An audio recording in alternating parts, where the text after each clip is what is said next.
Iowa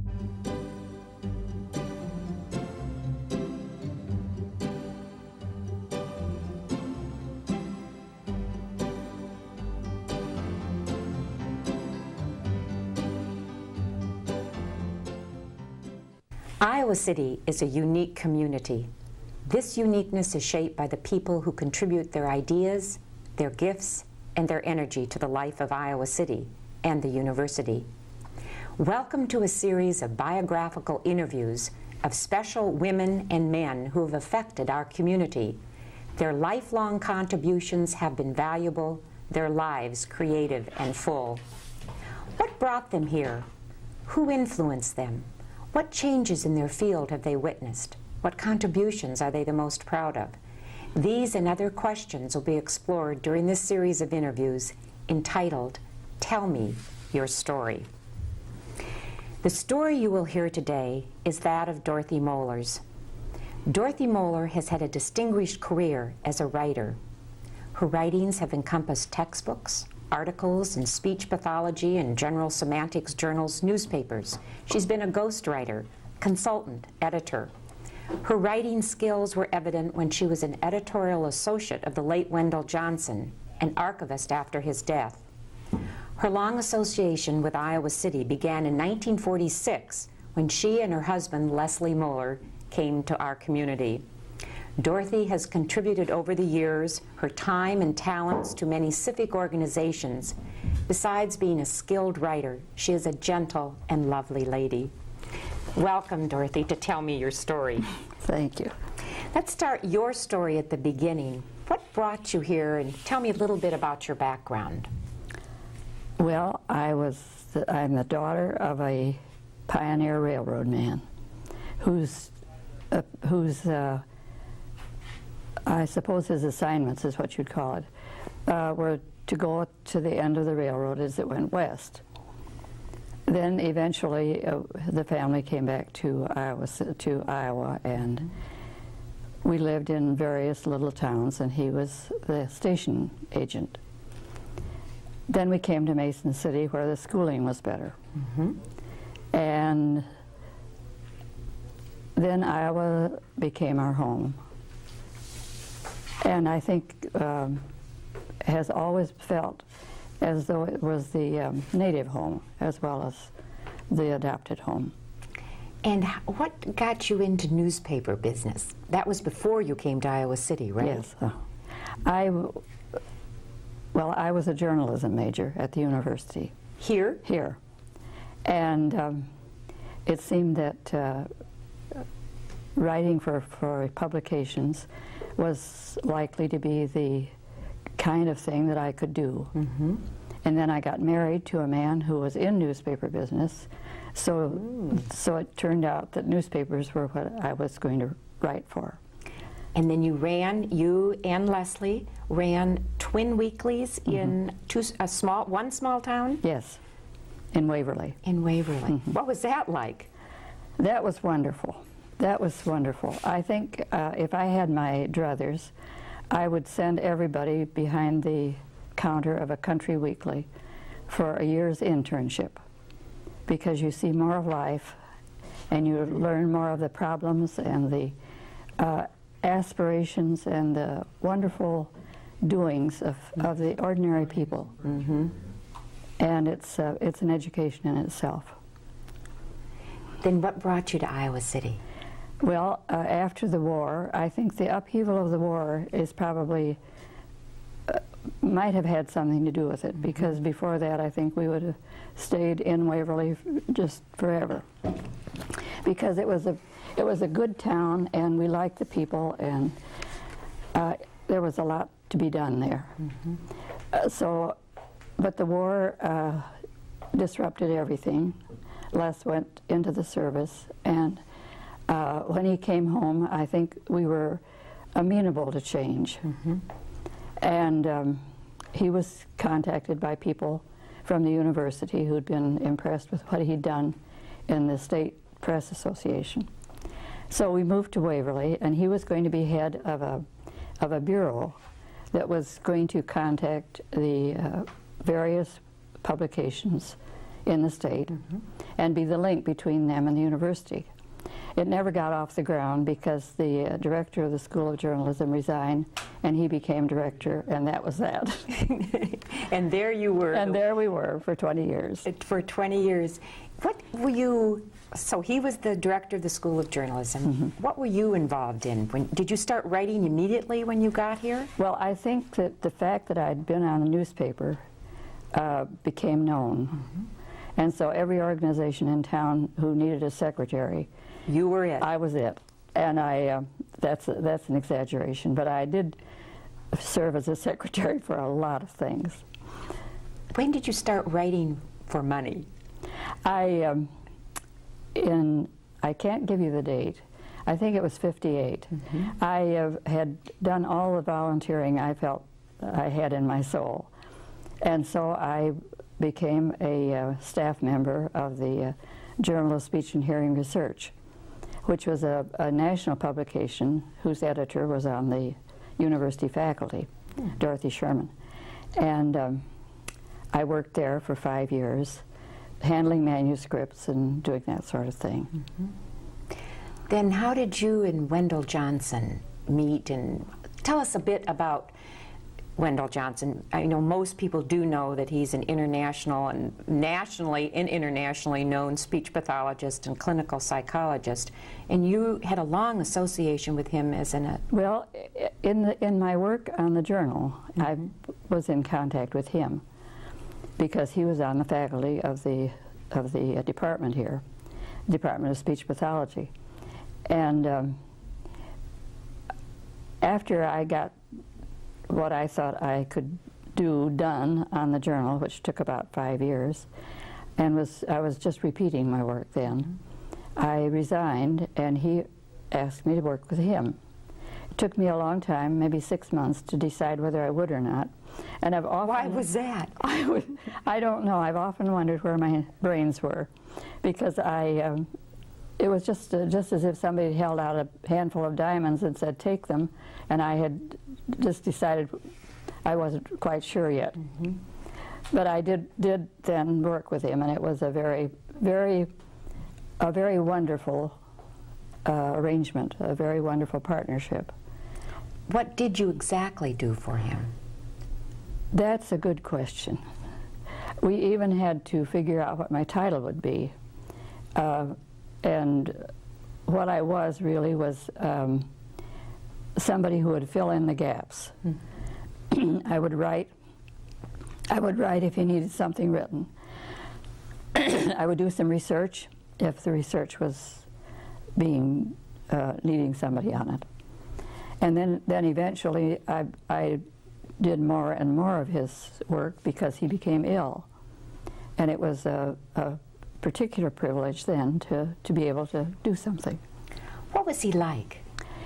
He was a great, big, tall, handsome, sort of teddy bear of a man. He could be very gentle, and mostly was, but he was made of steel and could show that when it was necessary. His love, I think, the love of his life, in addition to his family, was language, because he had been a stutterer. He had been called a stutterer when he was in school, when he was in his first or second grade, and had labored under that label through the grade school, through the high school, and had come to the university because there was somebody here who was doing something about stuttering. At that time, there was nothing was being done except worrying and talking and making cures that didn't work.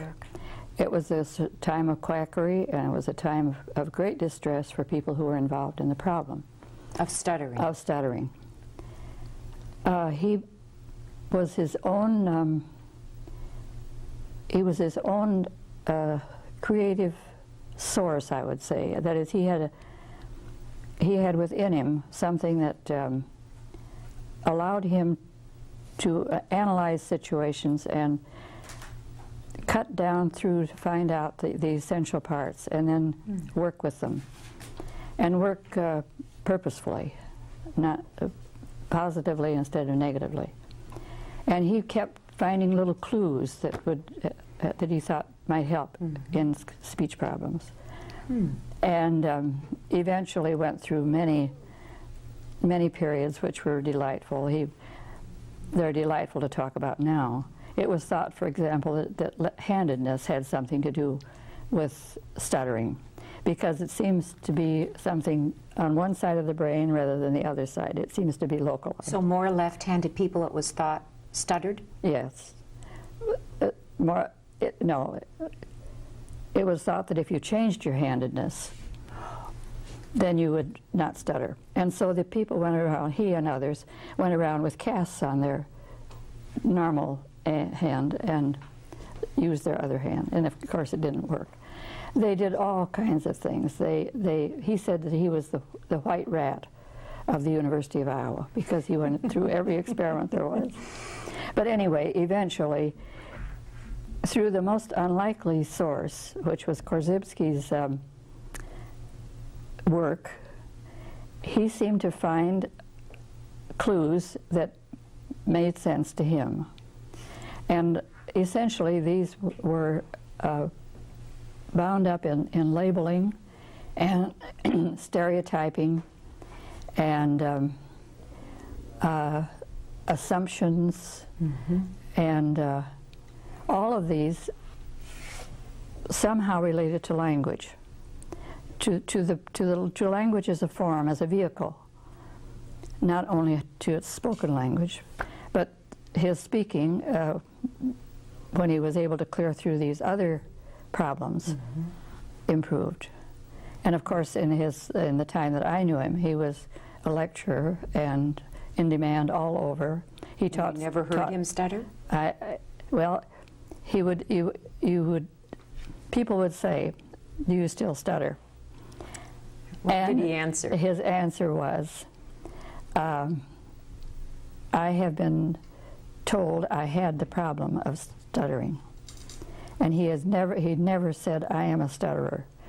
He would always distance the problem from the person by that kind of a remark, so that the problem came out here, and there it could be worked on. Very kind answer to that question, wasn't yes, that?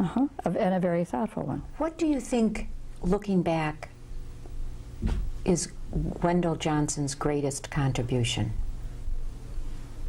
I know he has a wonderful building named after him, and it's a fine, fine department. It's one of the best in the country. Well, I would think if you asked him, he he would suggest that it was the realizing of potential in the lives of people who had been given by his work some sort of a clue to coping with their own problems. His philosophy and his work went far beyond stuttering. It went to all kinds of personal problems, which he found all were more or less amenable to the same kind of treatment, same kind of coping. That word coping interested me because when I worked through his papers, I found that it was a very late discovery for him. Before that, he'd been talking about solving problems. But now it was coping. But now it was coping, which he felt was a much more realistic way, because you solve supposedly a problem and there's another problem there. But you cope with the problem and you manage it, and you don't have the sense then of the need of finality. You work along step by step. Nothing's final. We always live with change. We always live with change. This is the book you're talking about, Living with Change, the Semantics of Coping. Now these were, you edited this out of his papers, Wendell Johnson's papers. I took, after he died, we had talked about doing some kind of a book like this. And I had his papers available. So I worked through his papers and tried to make a statement in a way I thought he would make it, of his total philosophy. Well, I read this again. You and Wendell Johnson were fascinated with the concept of listening. Yes. In fact, I remember once when I interviewed you before, you gave me a little button that said, listen, and should nations and human beings follow that advice, we'd probably be much better off. I want to just quote something, and I would like you to comment from this book, Living with Change, The Semantics of Coping, about listening and communication. It states, quote, "Good listening is a rare and precious art, and one of the most neglected. As a society and as individuals, we simply do not listen. Good listening is the most important part of the behavior pattern we call communication, because it goes so far in determining what others say to us, what we say to others, and what we say to ourselves." Could you comment on that? I think the key to that whole quotation is the last few words, what we say to ourselves, which is another word for thinking, or another expression for thinking, because it's our evaluation of the situation or the person or the question or whatever that we respond to. Mm-hmm. And whether that's anything like what the reality is open to debate. Mm-hmm. But the point of listening, which he continued to emphasize one way or another in all of the work that I did with him, seemed to me at the sort of basic to the whole thing. Mm-hmm. Because you listen with assumptions in your head. Absolutely. And you listen with assumptions of what you think the person is going to say. Mm-hmm. And you end up with your own version of what the person says, which may not be what the person said at all. And there you go, miscommunication. And there you go, misunderstanding. Mm-hmm. It is hard for humans to listen. We just always want to jump in there, don't we, and get our story told. It's fun to watch two or three people when they're talking, to see who's the most active on the jumping in business, because you can almost see them ready to spring. When someone takes a breath? Then there's, yes. And they jump right in? They jump right in. In this book, what is this? Is there a secret of coping with change as our circumstances change and our lives change, and keeping interested in the world? Is there a secret that you, and working with Wendell Johnson and your living, has produced? Well, I would say maybe it would have something to do with a willingness to venture. A willingness to assess the situation as well as you could, with remembering what your assumptions were and remembering the context and remembering all these things. And then being willing to cut the cord, as it were, mm-hmm. and take a step.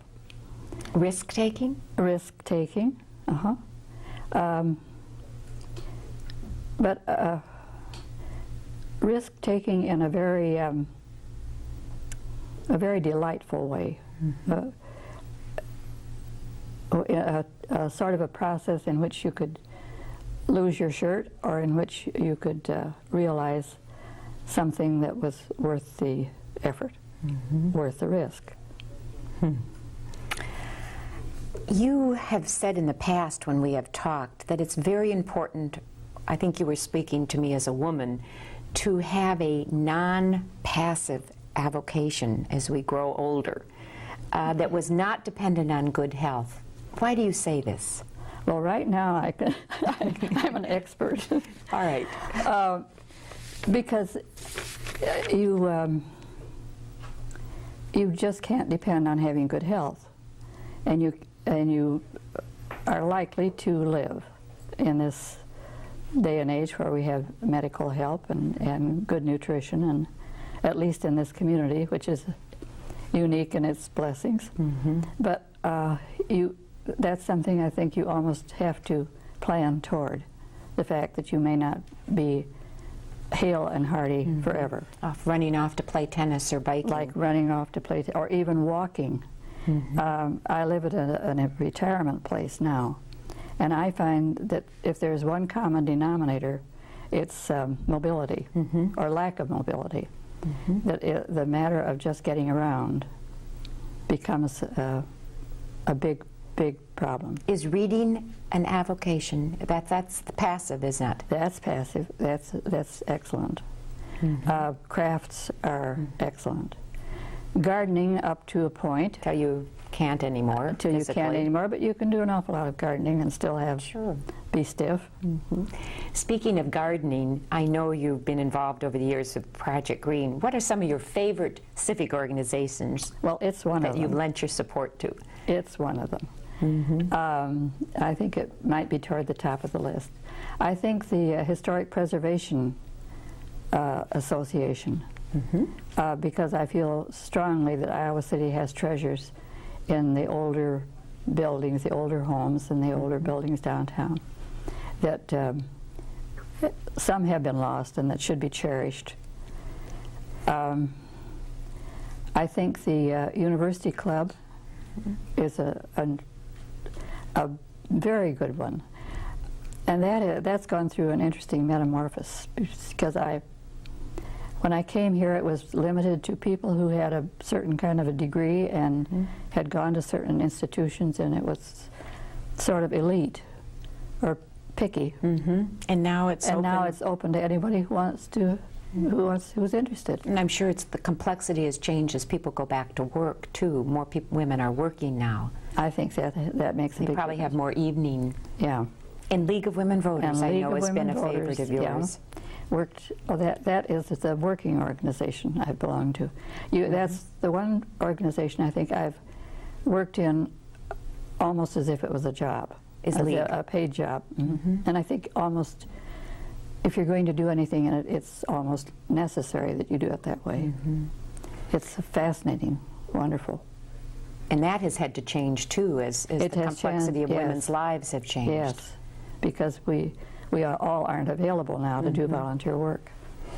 Before our time runs out, I do want our listeners and viewers to hear a bit of your writing. Would you share what you brought and just tell briefly what it is, and then read from it? I'm like every writer. I have a novel that hasn't been published, and this is it's autobiographical, actually, but it's supposedly doesn't show. It's written in a third person. Third person. But anyway, it's about this couple who, through a strange chain of events, end up on Martha's Vineyard for a vacation and fall in love with the place. Eventually buy a perfectly amazingly beautiful little shack on the sea, and have experiences.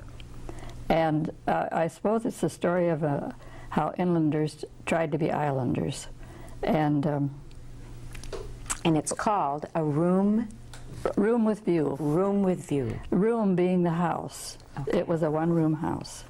Okay. And this is just a little happening on the beach one day. It was a Friday, as they remembered, that both happened to be out on the beach together. She to rinse the coffee pot. Rinsing the coffee pot was a morning ritual, because you would rinse the coffee pot in the ocean. Okay. He to inspect the beach grass, which they'd planted. And they decided to straighten the boards that made the steps up the dune. They had hardly begun when a strange noise, far away, made both of them pause and look up. The noise continued, coming closer, getting louder. They stood up. More and more it sounded like a huge bellows, pumping air in and out. It seemed almost on them. And then they saw swans. Swans overhead. Swans flying. 5 swans flying. Their graceful necks stretched forward, their magnificent wings spread wide, their flight so deliberate that it sung of silken strength, of strength splendidly beyond need. The 5 were flying along the wave line, coming over Johnny's beach, that's the neighbors, coming over theirs, passing directly over them, so close that for a moment they shut out the light like a cloud. They flew on majestically, on down the beach, beyond, then inland, and out of sight. The sight and the sound and the bellows were gone. The majesty remained. Finally, Ellen took a deep breath and said, "I didn't know swans could fly." Said he, "They can't." It's beautiful. They were swans who lived on a pond down the beach a ways. You love the sea too, don't you? I love the sea too. Love the sea Yeah. too. And how long did that take for you to write? I suppose off and on for about 3 years. Did you want to write when you were young? Yes. My mother wrote poems, Oh, she did. and I think maybe that some of it rubbed off. I've never written a poem, but she liked language. And so when I came down here, I had been doing some writing in Mason City, which was our home, and it was just natural to go on. Dorothy, what influenced you? Maybe a person, an event in your life? Well, for a person, there are many, of course. In my whole family now, my present family, my children and my husband. But I think going back, it would be my father, who was a merry, optimistic, hardworking gentleman who went through the 3rd grade. That was the top of his education. Who read everything he could get his hands on, and who was probably the best educated person I have ever known. He was a beautiful character. He was just full of accomplishments in his small area that make me still reach. You are still reaching. I certainly am. And you're still writing, aren't you? Yes. Which is something you have to do? Which is something you have to do. Are you working on something special right now? I'm doing a little, yes. Well, I'll be anxious for you to see what happens with getting your Room with View published. That's another project. The story you have just heard has been that of Dorothy Moellers, writer, editor, archivist, civic supporter, wife, and mother. She is a wise woman whose writings reflect a commitment to her craft, a commitment to our community, and to society as a whole. It was indeed a privilege to have you as my guest today on Tell Me Your Story, Dorothy. Thank you. It was a privilege to be here.